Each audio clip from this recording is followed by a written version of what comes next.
سڵاتانی بێم کاتتان باش بەنامەی ڕووماڵی هەفتەتان پێشکەش دەکەم. کێشە و گرفتەکانی بەشەخۆراکی هاوڵاتیان لە ماوەی ڕابردوودا هەمیشە بابەتێکی گەرمی نێوان حکوومەتی عێراق و وەزارەتی بازرگانی هەرێم بووە. بەتایبەتی جۆر و کواڵێتی و شێوازی دابشکردنی ئەم مادە خۆراکیانە هەمیشە قسە و باسی لەسەر بووی. ئێستا لە سەرەتای ساڵێکی نوێداین بێگومانەوەی لە ئێلام و بەتایبەتی کارنامەی حکوومەتەکەی سوودانی جەخ لەو دەکاتەوە کە ئەم بەشە خۆراکی هاوڵاتیان هەم بڕەکەی زیاد دەکرێت و هەم گۆڕانکاری تێدا دەکرێت بە ئاراستەیەکی باش. جۆر و کواڵەتی مادە خۆراکەکان لە ئێستادا و ئەو گۆڕانکاریانی کە بڕیارە لە ساڵی ئایندا لە بەشە خۆراکی هاوڵاتیاندا بکرێت چییە؟ لەگەڵ هەموو ئەو بابەتانی تر کە پێویستە بە زیادکردنی بەشە خۆراکی ماگانە ئەوەی کە پەیوەندی بە جۆرەکانی دیکەی خۆراکەوە هەیە کە بڕیارە بۆ ئەم فۆرمە زیاد بکرێت. ئایا ئەمە تەنها دەنگووە یاخود فعلا بەنامەیەکی وا هەیە؟ وەزارەتی بازرگانی هەرێم هیچ شتێکی لەم بابەتە بەدەستگەیشتووە؟ هەمومانە بە میوانداری بەڕێز شەوکەت محەممەد بەڕێوەبەری بازرگانی خۆراکی سنەمانی تاوتێ دەکەم. کاک شەکۆ سپاس بۆ ئەم دەرفەتە. سپاس بۆ جەنابتان، سپاس بۆ فرسەتە بەمتانداوە لە خزمەتانە لەسەر بەخێربێ. کاک شەوکەت، دەنگۆیەکی زۆر هەیە لە بابەتی گۆڕانکاریکردن لە بەشە خۆراکی ماگانەی هاوڵاتیان. ئەمە تەنها دەنگۆیە و هیچی دیکە یا خۆدەر بۆ خۆی حکوومەتی عێراق بەنیازە لە ساڵی نوێ بە شێوازێکی نوێ ئەم بەشە خۆراکە بەسەر هاوڵاتیان دەدا بشکات. پێشێکی سپاسانەکەم بەشە خۆراکی هاوڵاتیان خۆتان زانە ئەمە بەرنامەیە کە دانراوە لە وەزارەتی بازرگانی عێراقەوە. ئەو بڕە خۆراکی کە بە هاوڵاتیان دانرا بەڕاستی ئەمە وەکو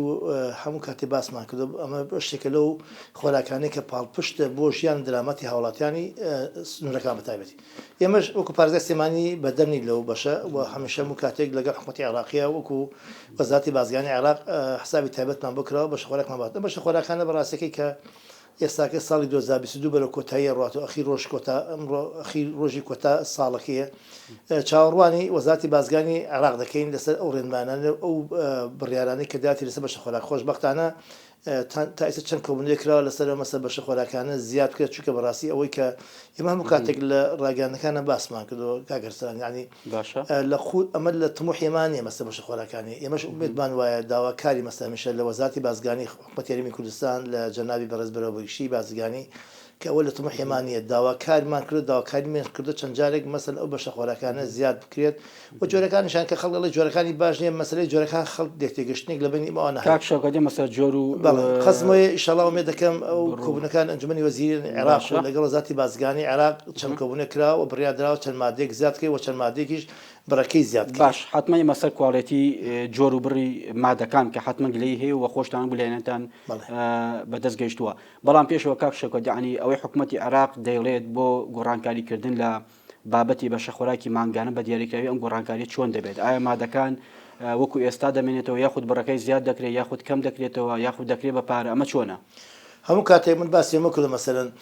وەزارەتی بازرگانی عێراق بەرنامەیەکی خوانێ پێڵ ئەنجومەنی وەزیران و ئەنجومەنی بەشی اقتصاد بەشی اقتصاد ساڵانە پیاچوو نەکرد بە بەشی خوانە بزان ئەو بڕەپارەی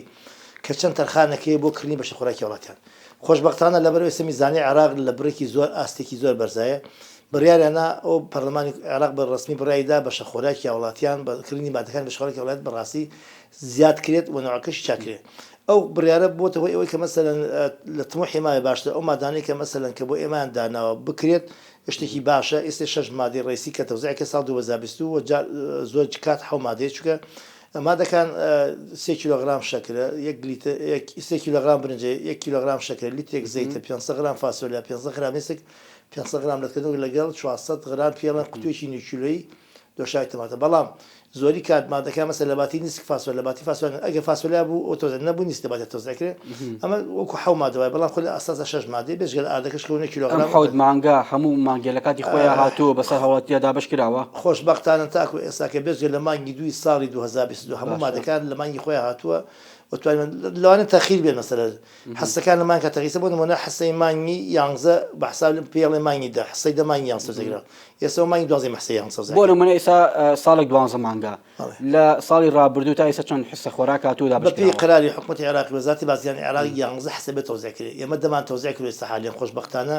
10 حسە لە تاوبوونای حسەی 11 دەست پێکەن ئینشەڵا لە دوای داوامی ڕسمیەوە. ئەو حسەی کە بۆ نمونە ئەگەر دابەش نەکرێت قەرەبوو دەکرێتەوە ساڵی ڕابردوو پێم وابێ گرفتێکی لەم شێوەیە هەبوو کە هەندێک لە حسەکان دەفەوتا يك حصة توزيع لا حصة ما يدوا ومدك ما شاء الله يا بريال سمي توزيع قربوا كريتو يا مثلا بريال كريسات بلا مكو إساكيما يانغز ستأثر على يانغز حسي دم اللي توابنا يانغز دسبيكين وحمك عراقي سش دماي إيش لا يانغز دوانزي تاونا كده لا يعني لك حكمة عراقية بيكون المهم إنصال يانغز حصة خوراق ما كان دابش أكري بس أولاد يعني بلام كاتك مثلا تخيري ويتيا مثلا أبوي أما أمر سيبيكي دوانزا حد يانغز حصة كتاب بلام ولا نوزات باز يعني عراق وتأسيس دابين كريا نهاتوا يا مثلا توزيعات شو خزان براسي كاجرسان أم توزيعاتي خوراك أولنا بابا تكانه براسكانه من هذا الشنار حتى بري مثلا بونم نبغى بارزة استماني بس خوراك استماني بانزا هذا تنا موجود بانزا تنا خد زاني قبلاني كمان كاتك شيء بيك بتحكم عراقي من اللي بانزا بيروجناي باشا تشامبيون روج بيس مثلا بويك يدخلك أمر كان كاتك شبيس إنجا توزعتك بلاني كمان بيز روج تابس بين روج بيس يعني هم حسيك تشل روج بيس كاتب بوي أم حسه مثلا ما يانز هم حكمة عراقي شو هم يمشي مثلا حسه كمان ما يدوان زتوانا كلا لما يكات توزع كان كاك شقد من لقصة كانت أشتكي باش مبيراته يعني بونو منا أو قلية لجكي خوي دا نبوك هاولاتيان قلية عند كيركا باش يقلم ما دخل عكيانا لكادي دا باش كنا دوادك ودي أخو لمغزانا كان دائما يتبي ما بقرفتك شبو لما رابردو لسلام بابتا بوشي أم خوراكاني دوادك ودا باش كنا كي كشيء خوي لراسي كدي بروتيناته وهي خوي كشيء رسال تركيبانه كبير وزارتي بازيان حكومة تريم كرسانه لراسي ما شكلنا ما نز أو راسي بالله حكومة وزارة بازيان على باسكين أوان براسي حكومة وزارة بازيان عراق مثلا بدون حكومة كوزارة بازيان شاوري تصل اشتياكا كمال امتيازات دابين كله بو فرمانك كاشتياكا بون منا مكافئك مليون وصد زاري أداب موظفي كله حق لا شكا يميش ماني إيش معنى كده دو گەنجینێکی زۆر زەبەنەی بۆ گرتن بەکرێ کەیمەنیمان سێ ئەو مادانەکەی لە کاتی خۆیان مەسەر بۆ نەگات گەنجینەکان لە ئێمە فەحس و هەموو شتێکی بۆ کراو لە کاتی خۆیان بۆ نار بەڵام ئەمە بمانێهاو ئەم سێ هۆ بووە سەوی ئەوەی مەسەلەن بەڕاستی ئەبی ژاتا لەبەر گەنجینەمان نەبوو تاخیرە بوو کەسی ئێمە بەڕاستی ئەوان جوعان شەماش داوام مەکەن حتا شەش داوام مەکەن ئێمە کە مۆزەف گەی سەعات دووە ڕۆژتەوە ئەم کێشانە چەند جا بەڵام لەگەڵەوەشا خۆشبەختانە بۆ کستافەکەمە بۆ مۆزەفەکەمە ناخە بەڕاستی بازرگانی خۆراکی سلێمانی لێت ناشانەوە ستافێکی زۆر کەمین 120 موظفانه 20 تقريبا حرس بس كاك شوت خو ام قليه هندك جار لوكيلي بايعك دكريت بس مع الشعبيه كبون منا هندك جار يعني لماوي مانجا يعني يك حفته دبي بالرقه وبيبولا وكيلك بو باش خوراكي ومانجا ورغري كيش كما لك شتابو تنجا استرا ما كردو ما كان ليك هاتانا يعني حتى من دوسجا من كردن بس كلا وزجو بس ملا لا وزاتي بس العراق براسك اوان هم بيوت كانوا بكويسان لجين كانوا كاك يمل بما نانير نخواره كاينين قشت بيكونير صار بيكونير الله دايقري صار بيكون داناقري والله مكو فرع كان كي عراق روجان حسك بونانير تام نوريك مستلامكم اما انا زجو كنت شارسن ما كل وزاتي بازي عراق وخمان ركنوي ما قرصه لي كاتا دا بشكل لي كاتا قرصه ادخالي قرصه توزعات شي قرصه انجا براسك اللي دناشا ودوم لنا صد زكاه استمراري خوراق وريك توري كيلو بكل مغزنا كان بوي داقري بوي بينا بوي خرساري بوي اما كاتي كي زوري لبر هم حسك بلاني كم تشل روجي بيس بدا مشكل أم تروج إنك كاتكوالك إسمه من تأسيس شكل ما ينزناتو اسم كلام تكسبه إكناتو من شيء كله حكمة عراقي بلا نقولش على الجنب شكل ما ينزياه كتاب ما كتبوا لان جنابي رز برا قشتي بازرگاني خوانك عشان وزات دو كتابي كله سمسله كاك الشكل بنانري بفرعكاني كرسان بلا بخطاني روجي دو سالم بونيري سي سالم بونيري بلا نقولش عشان تكلمك زورم بونيري زيتم بونيري بنج بونيري كزيان ام قرفته بو بارزگاكاني ناوراست باشوي عراقش راستا اما قرفت يعني ياخذ لما دا اما هر بيشنگي لمجدا اوان يك اداري كشان وكبيمتي اوسي مصيبان دابين كراو رونا لبروي مثلا كاد لكاد اخوات توزيع كل مواده كان بون من فرمانبري زوريان هي باريك خياليان بلرساي گنجيني زوريان هي كشانيه بلا ما بلا انا ما انا وكيشكان خوبا براسك توزي نقصاني ما انا بمواده كان مثلا كلاكه بون ما زانشي لكن اوان جانا حتى كو خيرك سير موقف انا كيشان بيكو بنادي يستا خوش بختانا او كيش حل بو موادكي باش بان توزيع كدوا او تصور ده كان لا صالي نودا هم شواز وبري ما ده كان قران كاري بسرابيد هم و شواز دا باش كرنكش بو خوي كبو شوي استاهيا بچتا استكي باشتر أول راسي بدأ شو نسوي ذاتي بازغاني العراق وكو إشوكار إداري سبب حكومة العربية كردستان أو شيء حتمي وقد ناس حكومة العراقي بلا مو كاروباري إشكار من لسوي ذاتي بازغاني العراق شيء اشتك بفرعي بس كاي بس ليفانشكا لبرد شاوروانا كاين بزاني براركاني أبوي مش بهماشي براركاني بس يبون منا گنجینه لباست بالن بريك خیالی گنجینه بکری قلت يعني ایمانی معنا بزن ما نقول اگه کات اوشتان ما دابين كا او مكاف خیالی كدري بفرمان امريكاني خو بيدا بيمو اوشتاني كم مثلا كريني سيارو درمان و شويني شاك و بخان بمانكا برابي مش وازانم هیچ فەرمانبەرێکی من لاری لەوەی نیە کە شەش تا بانی لە مەغزە نامێتە بەربەرکە لەبەرەوە ئەم مانگە خۆشبەختانە توانیمانە چکە بەرا ئەوە لەگەڵەوە شەوا بۆ معلوماتی بڕی ئەو پارێکە وەریگێت بۆ حکومەتی عێراقی ئەوان وەریگرن بۆ حکومەت هێرم نابێت تازە جایکە حکومەت هێرم پارەوە ناگرێت ئەوان وەریگرن لەبەرەوە پێویستە لە سەیانشمان بکەن و ئینشەڵڵا من دەکەم ساڵی 2023 بە بەرنامەیەکی تۆقمەی جوانە بتوانین لە کاتی خۆ ئەو بەشە خۆراکان ئێستا من خۆم بڕیارێکم ماداوتمە ئەگەر گەنجینەکانمان زۆر بێت بەڕاستی ئێستا من پێویستم بەسی گەنجینێ من تقریبا 18 هەیە 12 پێویست ئەگەر سی گەنجینە هەیە بەڕاستی خۆی تێدانم هیچ کێشەیەک لە مادەکان وەرەگرەوە 5 ڕۆژە کۆ یەکەم و بە یەک ساری نەرمە بریکارێکی خۆراک ئەو کاتۆ کێشە نامێنێ مەسە بریکارەکە بڵێ ئەمڕۆ زەی دێ بانی شەکرێ بانی ئەم کێشە دەبێ وەزارەتی بازرگانی هەرێم چارەسەریکاری خۆ وەزارەتی بازرگانی عێراق وەزارەتی بازرگانی هەرێم فەقیری نکولیکە لە مەسەلانیە حەج ڕێنماییەک هەشتێک لانی ئەمە بڕێ ئەوان ئامادە بە جێبەجێکردنی ینی بە ویژدان پشتمان بن هاوکارمان بوون هەمیشە خەمخۆرمان بەڵام لەگەڵەوەشە ئێمە پێم ئەگەرم ستافانمان بۆ زیادکەن و پارشتە بێ ئەو کاتێ مەشتوانی بڕی خۆراکانە گەنجینەمان زۆر بێت خەزنیکەی لە مای پێ ڕۆژە خەزنەکەی دوای یەکسەبین بریکارەکانی خۆراک ئەوش بەڵام لەگەڵەوەشە باوەڕتان کاگرسان بۆ شکڵشیۆنی بریکارەکانی خۆراک ئێستاکە ئێمە لیژە بەدات چونمان هەیە سەردانیانەکەین ڕۆژامزان چی تۆزە چی دۆزیێنەکەەوە ئەنج گلێکی زۆرانە لەسەر کە هاوڵاتی بۆ دوومان سێمان جا ناچێ بەلایەنە کە دوای ئەشی گلیان لێکە کێشکی ئەوان لەوای فەقیرە ینی بەڕاستی هاوڵاتیان ئێمەش تۆزە کەم تەرخەم لەوەگرتنی خۆراکانیان حەزمانە کرد لە کات دیگاسم شۆلان وەریگرن و لەگەڵ ئەوە شایشەڵا وەکو پێمەتی بەرنامەی تۆکمان هەیە بۆ دوای ساڵی 2023 ئەو خۆراکانە لە کاتی خوا گەندی سێوڵاتیان کاک شەوکەتەوەی کە بە فەرمی و بە نووسرا و گەشتۆ بە ئێوە چارەنووسی بەشە خۆراکی مانگانی هاوڵاتیان لە ساڵی نوێدا چه گۆڕانکاریێک بەخۆوە دەبینێت ئەوەی کە بیستمانە لە کەداڵەکانی ڕاگەان وەکو ڕێنمایی وەکو ئەمر وەکو فەرمان بەدەستمان نەگەشتۆ چکە ئێمە ڕاستی ئیش بە فەرمانەکەین ئیش بە تعلیماتەکەین ئیش بە بڕیارەکەین دروزی ئاگادار نین بەڵام ئەوەی کە لەگەڵا بە ئاگاداری ناگەداریان کردو مەسەلەن کۆبنەکانی وەزارەتی بازرگانی عێراق ئەنجومەنی وەزیران و حتا جەنابی وەزیری بازرگانی خۆمان مدیرعاین بازرگانی خۆمان ئەوان بەڕاستی لەو شتانە ئاگادارەکرێنەوە کە ئیشەڵا بۆ ساڵی ئایندە بڕیاریان داوە کۆمەڵی بەشە مادە زیادکەن و بەشێکیشی بەسەر بەشە مادە زیاد و بەشێکی تازەی بۆ ئیزافەکەن بۆ نمونە مەسەلەن ئەوەی کە بڕیادا شیر بۆ گەورە 250 گرام چاش بۆ مەسەلە هەموو عالم بۆ هەموو هاوڵاتێک 250 گرام ئەمە زیاد دەکرێت منەوەی کە بەرگوێم کەوت بەسەرەوەی زیادکردنی 2 حسەش کیلۆ شەکر زیاد دەکەی بۆ ئەم بەشێکی سەمانە وەلیتێکی زیاد دەکرێت بۆ ئەو شێمانە یعنی ئەم چوار مادە لەگەڵ کیلۆ ئاردی سفر ئەدێت بە هاوڵاتی مەسەر بۆ کاروباری ئیش و کاری شیرەمەنیشتووە سێ مادە زیاد دەکرێت سێ مادە تازە کرێت و 2 مادە زیاد دەکرێت ئەمانە بەڕاستی دەکاتە چەند مادە ئەمە 5 خۆی سێ مادە زیاد دەکرێت سێ بە دەمادە بەش خۆراکی باشە جۆر و بڕ و کواڵێتی مادە خۆراکیەکان هەمیشە بابەتێکی گەرم بووە لە ماوەی ڕابردوودا هەندێک لە جۆری خۆراکان بە تایبەتی برنج هەرچەندە ئارد پەیوەندی بە وەزارەتی بازرگانیەوە هەیە کەمتر ئیشوکاری ئێوەیە ئێمە خۆراک باشە ئەم کواڵەتی ئەم مادە خۆراکیانە هەمان کۆڵەتی جارانی خۆی ئاستەکەی بەسکراوەتەوە واللهی بەپێی طبعا ئێمە ڕۆژانە متابعی ئەمری خوانەکەن لیژنەی پانەی پێڵێن ژێ متابع لیژێکشمانەی پێڵێن مەسەلەن لیژنەی ڕقابە يعني متابعي أمري خمان كروجانا مثلا قلي غازي حولاتان كوكينو ولكن أسيغمانا أيدين بسري خمان كبرز جنابي وزي بازغاني بريبري قشتي بازغاني خمانا اسكالا سمادم ولا ما فتح اسكالا ولا سر زيت كانوا بوني ماسيدا مسرا خمان ارستك ودام بوني من رست برنجه كلا برنجه ندك جورك باجني باشا بالله لا ما هم كاتب نقصه جنب الله خلص شكل ولقي او جوره برنجه تالين جوري كي باشا مثلا دعيتي برنجه باشا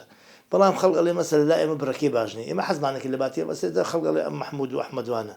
يمش دوامك الأسي خمانو بنجي باش ما بكرن وبنجي خلافه ما نكرن وخوش بقتنا والله يسوي بنجي باشا يعني كاك شغلوكو بربري بازاري خوراكي سليماني زيتك شاكراو لقد لي هاولاتيان داي لي هاولاتيان شي خويا هاولاتيان لسري خوانو ورقين ويشي لسلكين وكاري شي بوكين وقليك انج براسي قلي امش كي مش هاولاتي اگر برنجك باش بي هاولاتي تواني بالخرابه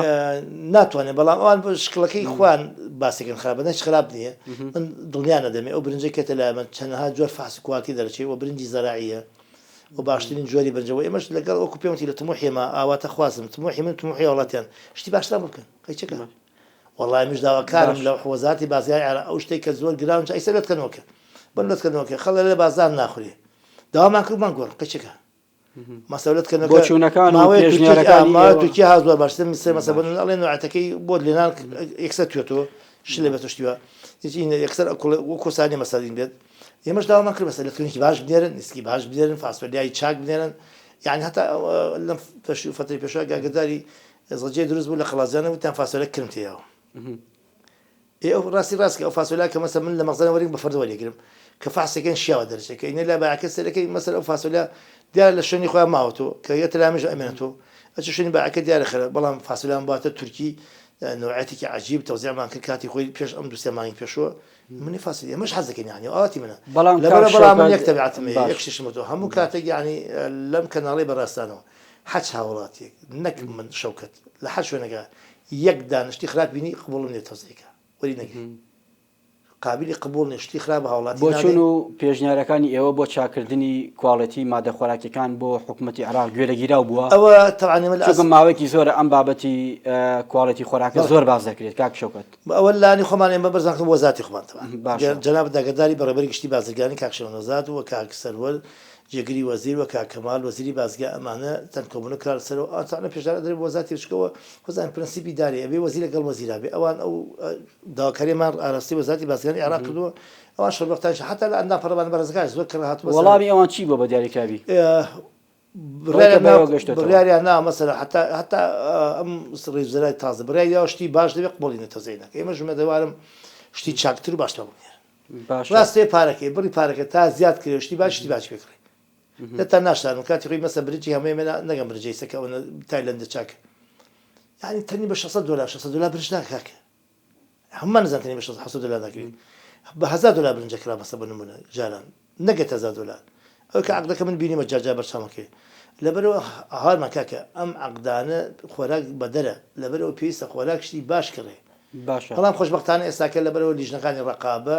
لیژنەکانی پەرلەمان و خۆمان وەزارەتی بازرگانی گشتمان ڕقابەین لەسەر کە خۆراکی باش بێ ئینشەڵڵا من دەکەم شتی باشی بێ کاک شەوکەت ئەگەر خواردنێکی خراپ یاخود نەشیا و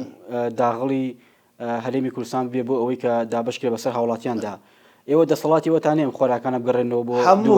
هەموو کات لەم کەناڵ بڕ لە هەموو کات لە شوێنەکەوتمان لە بەرپرسانی حکوومەت هەرێمەوە لە دەستگاکانی ئاسایشەوە لە هەموو شوێنەکان لە ئەندا پەرلەمانەکە ڕقابن لە ئەنجومەنی پارێزگا هەموو کاتمانە بەشە خۆراکێک ئەوە یەتە لامە کە ئێمە فتەعان کە لە بەغاوە 4-5 کوانتی هەیە دوای کە فاسەکە لامە جۆرێکی ترە بەسەر فاسەکەی مەژەکە بۆ متمەینی خۆمان بزانین شیاو یەخشیاوێ ئەڵێ شیاوە قابلی قبوڵە بە دابشکردن دابشێکن بۆ نمونە ئەچێتە لای بریکارەکانی خۆرا مەسە بۆ نمونە فەردەکان 50 کیلۆ برنجە 50 کیلۆ مەسەلەن فاسۆلیاوانەیە دۆشایەکە قوتوی کەپسە ئێمە نازانین خراپی خڕن کە چی لای بریکارەکە سەرکە ناوکە مەسەلە بڵە تۆپەڵە برنجی تیا کڵۆ بۆ نمونە بڵە فاسۆلیا و کۆڕژەکە بیت کرمیتایە بۆ نمونە هەموو کاتی وتمانە بیگەڕێنەوە دابەشی نەکەنێ بە کچکە بەڕاستیگەم وەزارەتی بازرگانی حکوومەتی عێراقمان ئاگادار کردووە ئەو مادانە کۆکەینەوە بە نووسراکی ڕسمی ئاراستەکەی بنێ لە باتی خۆراکیان لە ماوەی ساڵی ڕابردوودا چەند مادەی خۆراکی بەم شێوەیە کە نەشیاو بووە بۆ خواردن ئیلغاتان کردبێتەوە بۆ حکوومەتی عێراق تا ئێستا کە معلوماتم لابێت کە مەسەلە ئەم ساڵی 2022 لە کۆی تقریبا هەمومان 15000 11 تقریبا 175 تن خۆراک دابش کراوە 11 لەمەی چەندێکی نەشیاو بوو بۆ خواردن جا 15 هەتا ئەگامە سۆ بەجازت ئەمە دابشکەوتە ئەمەش کە ما حسە دابشەکەین تا ئێستا 29 فەردە فاسولان بگەڕاوەتەوە لەگەڵ وازان بەخوا 20 فەردە برنجی ناگەتەمە 100 فەردی بە هەمومان دەکەن ئەم مادانە کە دەگەڕێتەوە مادەی دیکە لە بری ئەمەی تدانێت تەلەفێکا لەدایە لە باتی ئەو نستان ئێکسا ئەو ڕۆژەی گۆڕنی دێ بە بریکارەکانی خۆن ئەو حسە چەندیان دێنی باشە دەوتێت لە ساڵی نوێ ئەوانەی کە پلە باڵان بە تایبەتی بەڕێوەبەری گشتی مدیر عامەکان و بریکارەکان وەزیرەکان ئەمانی کە سەرو لە 2 ملیۆن دینار موچانی مانگانە بەشە خۆراکی ئەم هاوڵاتیانە دەبردرێت ئەمە بڕیارە جێبەجێ دەکرێت یا خۆردەنگوێت ئەم بڕیار لە زۆر هاتووە تازە نیە بڕیارە بەڵام جێبەجێکردنەکەی مامەست بە تابەت لە حکوومەتی هەرێمی کوردستانی ئێمە خۆزانی تا ئێستا بێ ئەو نووسراوە لە ئەنجومەنی وەزیرانە گەشتانی پێکرێت بە هەموو وەزارەتەکانی سەر بە حکوومەتی هەرێمی کوردستان ئەو بۆی قایمی نای ئەو فەرمانبەرانە بدرێتێ پلە باڵەکان مثلا جاران ئەو ملیۆنی 500 جاران ئێستا ئەمان کرێ بە 2 ملیۆن چکە ملیۆنی 500 بەڕاستی شمولی نوێ سلێمانیەکە ئەو کاتە هەڵاوسانی نرخ بازاڕ دروست نابێت کاک شەوکەت ئێستا هەر لە دایرەکەی منە فەرمانبەرمان ئەگەر حسابی کۆی دەرماڵە و هینکە ئەسلیکەن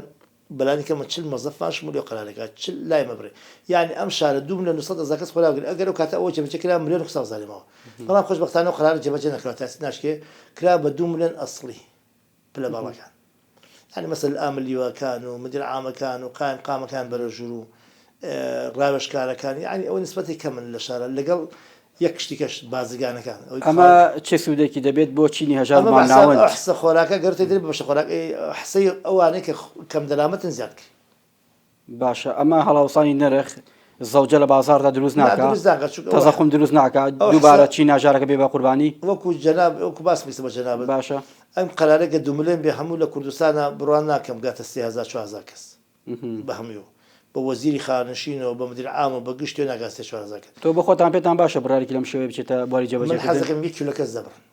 چونکە بۆ قوتی شارەکە زیاترەکە و خۆراکی زیاتر شارەکە باشە بۆچی چونکە سە بۆ نمونە من سەدان جا پرسام کرد لەو هەوڵاتانی کە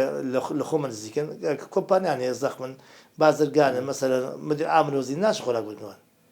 یەکیان بە خەوڵ کرد لە کەسەکانی خۆیان نزیکن بێ بە خەڵکی فەقیریان بێ مەسەلەن حمایەکانیان بێن بە خەڵکانی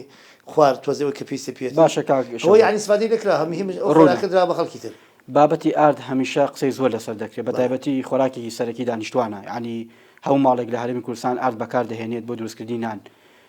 لە مای ڕابردوو گرفتێکی زۆر هەبوو لەسەر جۆر و کواڵەتی ئەم برە ئاردە بۆ ئەم ساڵ تەسەور دەکەن کواڵەتەکەی بەرز بکرێتەوە باش بکرێت هاوڵات وا دەکات هاوڵاتی پێویستی بە ئاردی بازار و تیجاری نەبێ وڵی وەکو بۆم باسکی ئەوە تەعاان ئیشی منیە بەرە دوستکای دانیێڵ هەیە بەڵام لەگەڵەوە شاکرد لە کۆبنەکانم دانیشم محاولەکەن مەسەر ئەو مەسەر بۆن زۆر کە من لەگەڵ مدیری ئاردوان داشتم لە کۆبنەکانی خۆمانە وەزارتی بازرگانی من پێشنیارانە کراوە مناقەشە لەسەر وەزع کراوە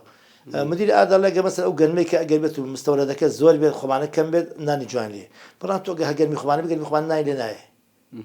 بەڵام لەگەڵەوە شاسەوی دوو مەڵە نەگەرتەوە بۆی لە ئاشەکانە بەکارنیان ئەوە وەکو پێم تیشی من نازانم بەڵام شەڵاو مێ دەکەم هەرچەند پارک ئارکەماتۆ 5 مانگ تۆزەکرا وەکو معلوماتمە لەسەر داتەکان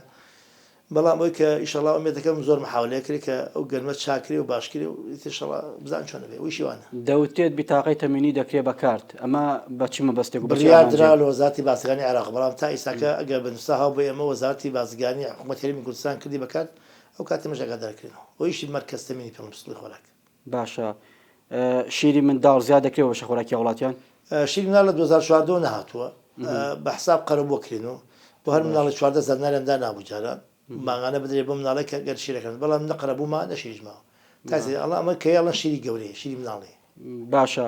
ئەو قەرەبووی کە لە ساڵانی ڕابردوو لە بەشەخۆراکی هاوڵاتیان دەبردرا و ینی ڕەوانە نەدەکرا بڕەکەی هیچ قەرەبێ بە هاوڵاتیان گەشتاکو چاڕێ و کە قەرەبی ئەم شیرە بگات بە هاوڵاتیان لە 2015 نەقەرەبوو کرانێشت ئەو مادانش کە ناتن نەقسن ماوە چاوەڕێکی بزان چێت زۆرمانی نەقزمان ناتوو باشە بەتایبەت کاتی کۆرۆدا و کاتی شەڕی داعش لە 2015 چواردە بۆ 15 و 16 و 17 تا 200 کۆرۆناش بوو لە لەو کاتە بڕێکی خۆراک ماغانە 3 مانگاتە 4 مانگاتە 5 مانگاتە نەگێتە 6 مانگ بۆ ساڵی ئایندە لێتان و دیارە کە بەشەخۆراکی هاوڵاتیانی هەرێمی کوردستان بە کاملی ڕەوانە دەکرێت ئێستاکە خۆشبەختانە ئەم گرێ بەسە تازە دەکرێتەوە بەڵێ ئێستا خۆشبەختانە خەزینا بنانی خەزی پێڵەن کۆیکەن و تۆزیعی مەقەچەکەمان یەک ناتۆشتا خەزیمان باتێ عنی مادەکان بڕیار لەسەردراوە مانگی 1 و 2 خەزینکەن لای خۆتان بۆتانی هەڵگرت تا کوپێتە نەتۆزیەکەن یعنی کاتە ئەم بەشە مادانە لێکی یەکەوە دەست پێ کات ئیشەڵا ساڵی ئایندەدا بستێت تا کوتایکی باشە ئێستا خەزیمان باتوانێ خەزینی برنجمان ئێستا تۆ بمانیەک ینی ئەمە مانای ئەوەیە کە بەشەخۆراکە بۆوامە بۆ ساڵ 2023 احتیمال ئەم ساڵ 12 من دەمێت دوا بۆ چون دواپەیامی خۆ لە سەر کۆی تەوەرەکە شتێک کە نەوترابێ بتەوێ بیڵیت وڵاس سپاسان مشەڵاو بێ دەکەم ئەم بەشە خۆراکە بەڕاستەکەی کاریگەری زۆر لەسەر بازار هەیە توانێتی پارسەنگی بازار ڕاگرێ و گرانی لە بازارە بەڕاستەکەی کەم کاتۆ نێڵەتی و لەگەڵەوە شامەسەر شەشانی هاوڵاتیانی ستو کردووە و بێ دەکەمەکو جەنابەت هەم بڕەکانش هەم جۆرەکانی شاکرێت و زیاتر کرێت و ئێمەش لە خزمەتی هاوڵاتیانێن بۆ ستافی خۆمان و هەچێکمان پێ بکرێکین و گلەی و گازنەی هاوڵاتیان شەخینە سەرمان سەر چاومان هەموو کاتێک و کێش ڕخنێشتێکیە کە بتوانێت خزمەت بێمەکە ئێمە ئامادەی ڕخنەکانی لێوەرگین و بێت ئەوەیشی پێچاکە بۆیکە سپاسانەکە شەوکەت محەممەد بەڕێبەری بازرگانی خۆراکی سلێمانی سپاس بۆ ئامادەبوونی دووبارە بەخێر بێت سپاس بە جەناب بینەرانی بەڕێز و خۆشەویست ساتەوەرێکی دیکە بەرنامەیەکی دیکە هەر شاد و بەختەوەر بن.